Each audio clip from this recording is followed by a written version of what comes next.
你在这个阶段正在努力的、正在付出的、正在专注的这个人事物，它是来到一个非常完美的时间点出现在你的生命当中。你要对自己有足够的了解，我了解我自己是什么样一个人，我知道我的个性是怎么样，我知道我什么能做，什么不能做，我知道我自己道德价值观在哪里。你一定要相信你自己，不要放弃，并且要有勇气，不要受到这些外在环境的影响。你要转换的，你要改变的，要以你自己为中心去做一个出发点，去做一个调整跟改变。你一直觉得你自己的信念、你自己的想法，或你自己的做法，或你自己的设计，或你自己的 idea 很奇怪的处女座的朋友们，你那个不叫奇怪，你那个叫做独一无二的存在。就是因为你独一无二的这个状态，你应该要想办法去把它展现出来。这个世界需要不一样的声音，而你就是那个不一样的存在。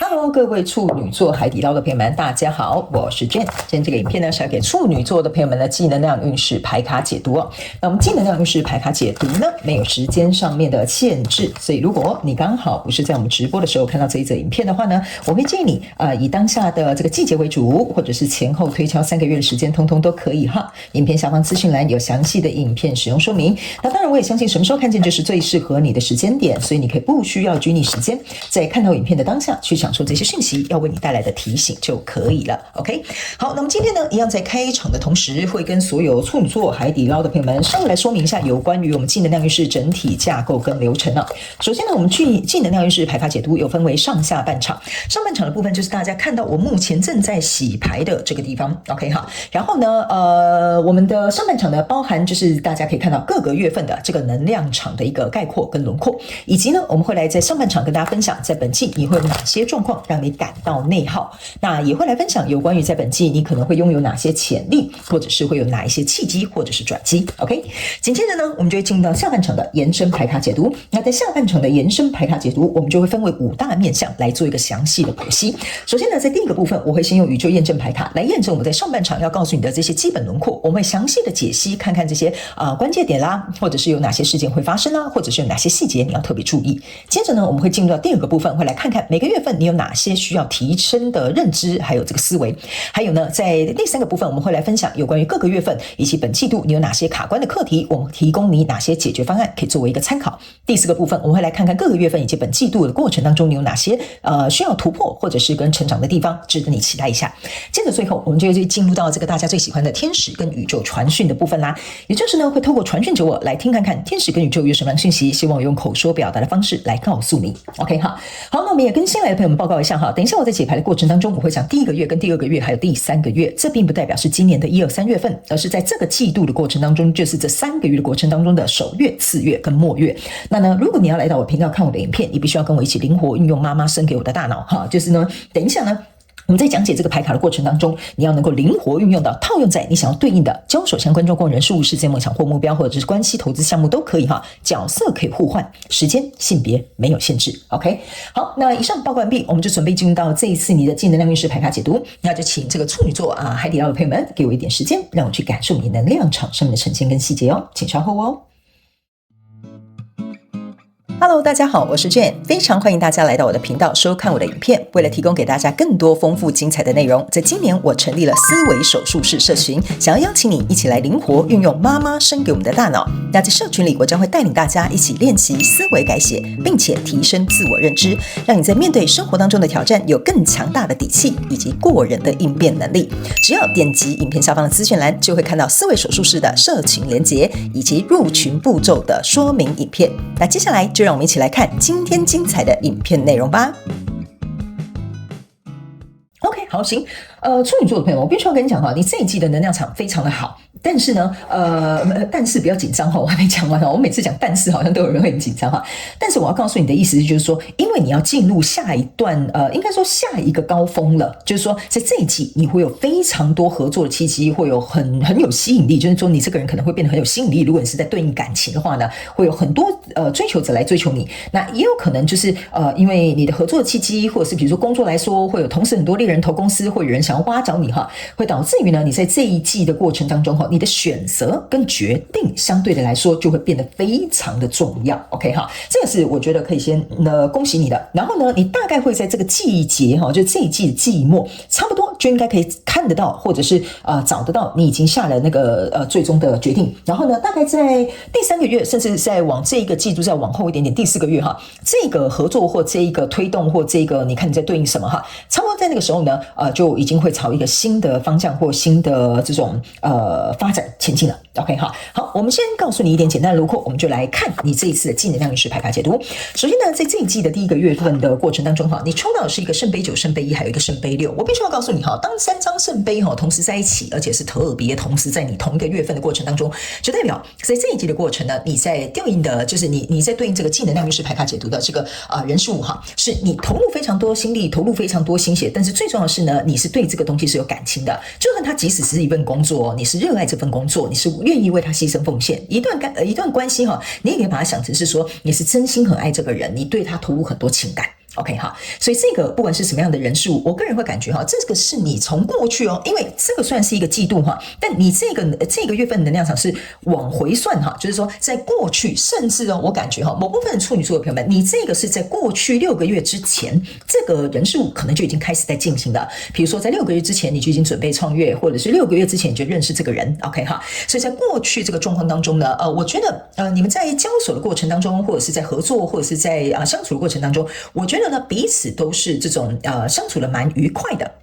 OK， 那这件事情其实相对来说也进展的蛮顺利，为什么呢？因为圣杯9，你注意看这个人是拿着一个杯子在这边把这9个圣杯填满，所以象征的意思就是说呢，你本身自己就是在一个很自洽的状态，我在自给自足的状态，然后我也跟别人在建构的状态，然后9加圣杯1象征是圣杯10，就是说呢，你不仅有付出，对方也会给你一些反馈，所以你们在共同架构这个圣杯9。那这个圣杯6呢，加上这个圣杯1，象征是一个圣杯7。圣杯7的意思就是说，在跟你交手这个人事物他其实是很有创意的。假设他是一份工作就代表说这里面的同事他们可能有很多创新的想法。那这一段如果是一个关系，那代表说你们在相处的模式呢是很多元的，非常有趣的，或者是话题很多的。所以在这个过程当中，我觉得你不管是在对应什么样的人事物，我个人会感觉呢，这个人事物都是带给你这种情绪上面的满足感或者是比如说在这种相处的过程当中，我觉得都是蛮符合你的期待的，我会这样子说。OK 哈，然后呢，还有一张牌卡这是在这里那个圣杯9加圣杯6象征的是圣杯5。圣杯5的意思就是说呢，在相处的过程当中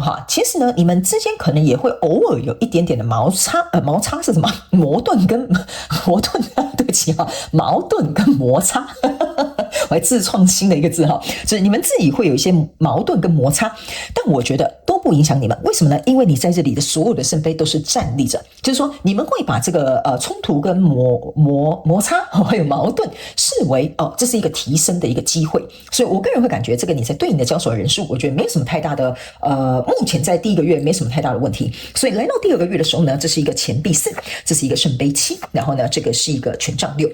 那这就是为什么我会稍微请你注意一下就是由于在这里呢，我必须要跟你讲你在专心或者是自制的这一个人事物呢，由于我感觉它带给你很多情感上面的满足，或者是比如说工作上面的这种成就感，或者是你的自我价值感都好，正是因为呢，它好像是在滋养你、灌溉你，或者是让你能够发光发热你在你的领域发光发热，所以相对来说，你这个人吸引力会变得非常的强。所以你可以看到，很多人是跪下来拿着这个钱币来找你说：“处女座的朋友们，我可不可以跟你合作一下？处女座的朋友们，我可不可以跟你认识一下？处女座的朋友们，我可不可以跟你谈一下这一桩生意一下 ？OK 所以在这个过程当中，我觉得第2个月份这边应该是会有蛮多额外在的一些契机会加入到你的生活当中。然后呢，最重要的是呢，因为来到这里之后呢，这边有个圣杯7我刚才有跟你讲了，你这个圣杯6加圣杯7象征就是一个圣杯7了，但是这边有一个完整的一个圣杯7，然后你可以看这个人把眼睛蒙住了，什么意思呢？就是说，当这些外在的机会来的时候，你开始用手蒙住眼睛，就说：“可是我觉得这样子已经很好啦，我确定我要接受这些人的合作吗？但是我现在好像有更多的选择，这些选择好像也会满足我情绪上面的什么什么感，你就自己填空。所以我要不要去出征呢？我要不要去拿下呢？我要不要去有新的尝试呢？我要不要去做一个突破呢？这个就是在这个第2个月份，我会跟你讲，你的选择跟决定是很重要的。原因是因为呢，在这里这是一个权杖6，权杖6象征的意思就是说我想要去拿下，我想要得到更好的一个成就，或者因为你是骑上马的嘛，代表你是要向前出征，意思就是说我想去拿到一个更好的成就，我想要去尝试一些不同的方法，我想要去接触一下不一样的合作方式。OK， 所以在这个过程当中，我觉得在第2个月你可能会有一些我觉得纠结或挣扎的状态会有一点点但是我觉得这个不会持续太久。为什么呢？因为这一张完整的圣杯七哈，比较有一点像是说，这里的东西造就了你，导致于你在这边是有实力、有能力、有选择权、有话语权的。所以来到第3个月份，这边是一个战车牌卡，这边是一个钱币十，这边是一个权杖3。OK 哈，那这3张牌卡就是我刚刚跟你讲的，在这个季末，甚至在季末往后1个月的时候呢，你看你这边是一个圣杯9，这边来到一个圣杯10，所以代表说过去你投入了这一些，它会换成实际的东西。什么意思呢？就是过去如果你在这一个工作很认真投入，你来到这边，你可能会有加薪，你可能会有这个头衔的升迁哈，或者是你过去在这边投入的这个东西来到这里，比如说它是一段情感你们可能约会3个月来到这里，他终于愿意答应你哈，就比如说嫁给你或成为你的女朋友或男朋友，所以这个就是一个钱币10，所以我才会说呢，从头到尾呢，你只要在这个你目前正在专注的交手相关状况人数，你在3个月之内一定会看到一个蛮不错的结果。重要的是呢，来这里你注意看，这个战车是你已经坐上去了，这个权杖3是代表你已经准备要前往那个方向去了，所以第3个月，我个人会感觉呢，在这里应该会有一个谈妥谈定的什么东西，你可以把这个钱币10象征是比如说我很努力，有猎人头来挖角我，所以这边我就成功跳槽我就跟他们签了一个什么合约，或者是他们给你一个什么签约金或者是比如说他答应你的求婚等等都可以哈。所以在这里比较有点像是大势已定 ，OK 好，那我们知道接下来要怎么样发展，但是要再发展的话，大概要到第4个月，就是下一季往后面走一点点，好吧？好，那这里呢，我先稍微给你一个轮廓，等一下在这个下半场的这个延伸牌卡解读，我会拿这个宇宙验证牌卡来详细的跟你剖析里面的一些关键点或可能会发生事件，还有一些细节，好吧？我们先来看一下，在这个季度过程当中，你可能在哪些状况上面可能会有内耗的一些情况产生哈。好，来，首先呢，这个是后悔，这个是勇气，这个是 purpose， 可以讲它是目的哈。我先一一跟你稍微解释一下。这个呢 regret 的意思是说你会很内耗，就是为什么刚刚我在这边就是会提醒你，唯一有一点点就是会纠结的地方，就是这么好的机会，我要离开我原本的公司吗？我原本的公司好像也没有不好可是这边有一个更好的机会我真的要留在这里吗？还是我要去尝试一下？这个就是我刚刚跟你讲的那个纠结，你懂我意思吗？就是说我告诉你就是有时候人有太多好的机会也是会有一点造成我们的困扰 OK 但起码这是一个好的困扰 OK， 所以这个 regret 的意思就是说在这个季度的过程当中呢，你会内耗的，就是说你很害怕后悔做出不适合的决定，或者是我这样做会不会人家讲说我的旧东家培养我我这样会不会背信忘义或者是我这个旧客户这样子就是比如说帮助我我现在去找新的客户去跟他们合作因为他可能跟你的条件更好，所以你这个 regret 里面其实有一个复杂的情绪在里面，可能有一些你考量的因素要素或条件等等之类的，所以这个部分是的确会造成你某部分的内耗。那这一张勇气呢，为什么会造成你的内耗这个也是很有趣的一件事情这个勇气呢，有点像是说好，我要努力了我要去突破我自己的这个旧有的这个舒适圈我想要到这边，然后我想要到国外去深造或者是比如说我想要突破这个比如说原本的这个感情模式，我想要跟这个人比如说我要往下一个方式去前进，或者是我觉得我们不适合了，我们分开，我去找一个可能更适合跟我相处的对象。这个呢，做这些改变其实说实在都是需要一些勇气，但是呢，我要告诉你为什么会内耗的意思，就是说你的勇气会忽强忽弱，忽强忽弱，你懂我意思吗？所以这个部分也会让你感到有点内耗，就是说在这里，如果你是那种要决定做一个转变，或者是你决定要去做一个选择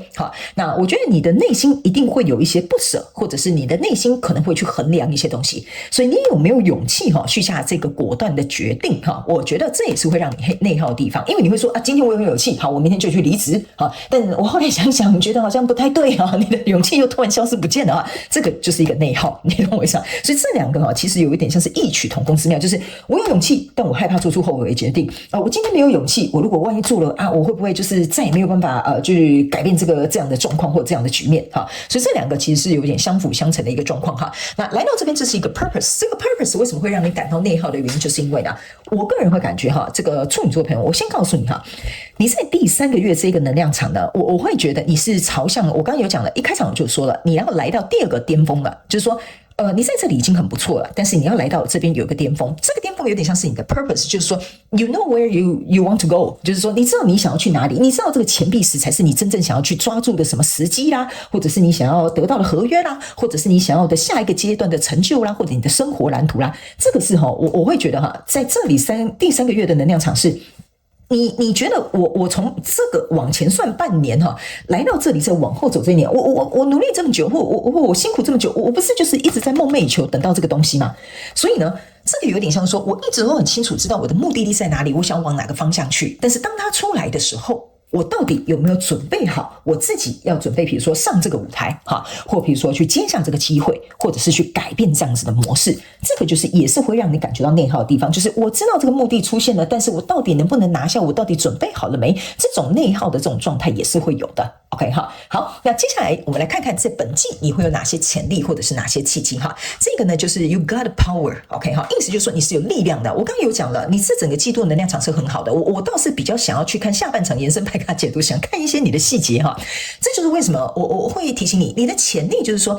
你今天之所以为什么在前半年哈，特别是那种已经努力为这个人事物努力很久的这个处女座的朋友们哈，你就是因为有这样的持续力，这个 power 你可以想成是一个持续续航力哈，你就是这样子不断的往前进啊，终于要来到这个终点了。所以这里是要告诉你一件事情哈，你呢如果在这里很内耗呢，你去想一下哈，你这6个月到再加这3个月9个月，难不成就没有内耗吗？你懂我意思啊？就是说你已经花了这么长的时间，或者是也花了这一季的这个精力，或者是你的青春在里面。OK 哈，那我会觉得 you got a power 就是要告诉你的意思就是说，你今天能走到这里，那就代表你是有这个能力的，你是有这个力量的，你是能够去 handle 的，你是可以为这件事情负责的。所以你在这一季应该要发挥的，你会拥有的这个潜力，就是说你会有力量能够去应对，或者是去应付任何在这一季你即将要迎来的改变，或者是你要所做的决定。这个部分我要请你不要小看你自己，好不好？这个是你在这一季会拥有的这个潜力 OK 哈。然后呢，这张牌卡是一个旅行。这张牌卡呢，我觉得非常有趣哦。我读到几个有趣的讯息。第一个，某部分的处女座的朋友们，你现在在对应的这个东西哈，是跟远方远行有关的。例如说，你努力了这么久，就是为了比如说考托福，我要去国外去读书哈，所以这个是一个让你能够远行的机会。或者是比如说你在公司努力这么久了公司终于外派你了，所以你有机会去国外去开眼界，类似像这样。或者是你原本的工作哈是可以跟旅行有关的，所以这一季你做的这个决定或者是这个改变是可以开始进行这个比如说周游列国的这个计划了 OK 哈，所以这个是我刚读到的其中一个讯息。另外一个呢，这个你可以仔细看到，这是有一个仙女哈，我们就叫她仙女哈，她呢拿了一个魔术棒哈，把这只麋鹿的所有头上的这些小灯泡都把它点亮了。她没有告诉你的一件事情就是说呢，这张牌卡哈要告诉你，你的契机除了像我们刚刚讲的，就是这个旅行的契机会来临了哈，你会拥有这个契机之外呢，还有一件事情呢，她没有提醒你哈，在这个季度的过程当中，你会拥有的契机是来自于你的智慧，来自于你的创新，来自于你的 aha moment， 还有你的灵感。所以他们说这一季你特别适合把你脑袋接收到的一些讯息哈，就像我帮你们传递讯息一样，我突然好像有一个 idea， 我突然觉得说这个主意好像不错，突然觉得好像想要去这个地方哈。他们要告诉你，在这一季你会拥有的契机就是透过探索，透过去接受这些灵感，透过去接受这些 idea， 他们可能会让你有一些不一样的这个机会会出现，或者是让你引导到一个更好的方向，这个你可以把握一下，好不好 ？OK 哈，好，那接下来呢，我们就要进入到下半场的延伸牌卡解读。那我们在下半场的延伸牌卡解读呢，我们会分为5大面向来做一个详细的剖析跟说明哈。首先呢，我们会用宇宙验证牌卡先来验证刚刚我各个月份要告诉你的细节、症结点还有关键事件会不会发生 ，OK 哈，然后还有一些什么样的补充讯息，我们也会告诉你。第二个部分，我们会来看看在整个月份哈，整个季度还有各个月份的过程当中，你需要提升哪些认知跟思维，以及在各个月份跟本季度你如果卡关的话，我们提供一些你解决方案好给你参考。第4个部分，我们会来看看这个季度的过程当中，各个月份你有哪些即将会突破跟成长的地方。最后，我们会进入到天使跟宇宙传讯的部分啦 ，OK 哈。所以呢，如果你也想来加入我们下半场的延伸牌卡解读，那我们下半场延伸牌卡解读的影片连结哈，就在我们这则影片资讯栏的第一行，好，你可以去看一下，非常简单，一定都容易找得到哈。OK， 好，所以欢迎你一起来加入我们下半场的延伸牌卡解读。那我也希望上半场的这些资讯呢，可以提供给处女座海底捞的朋友们一点参考，也祝福你，希望在这一季你可以转换胜利哈。我今天讲话发生什么事？转换胜利哈，然后得到你想要的这个结局，好不好？祝福你哦，处女座的朋友们，非常感谢你来收看我的影片，也希望你会喜欢。那我们就下半场延伸牌卡解读见喽，拜拜。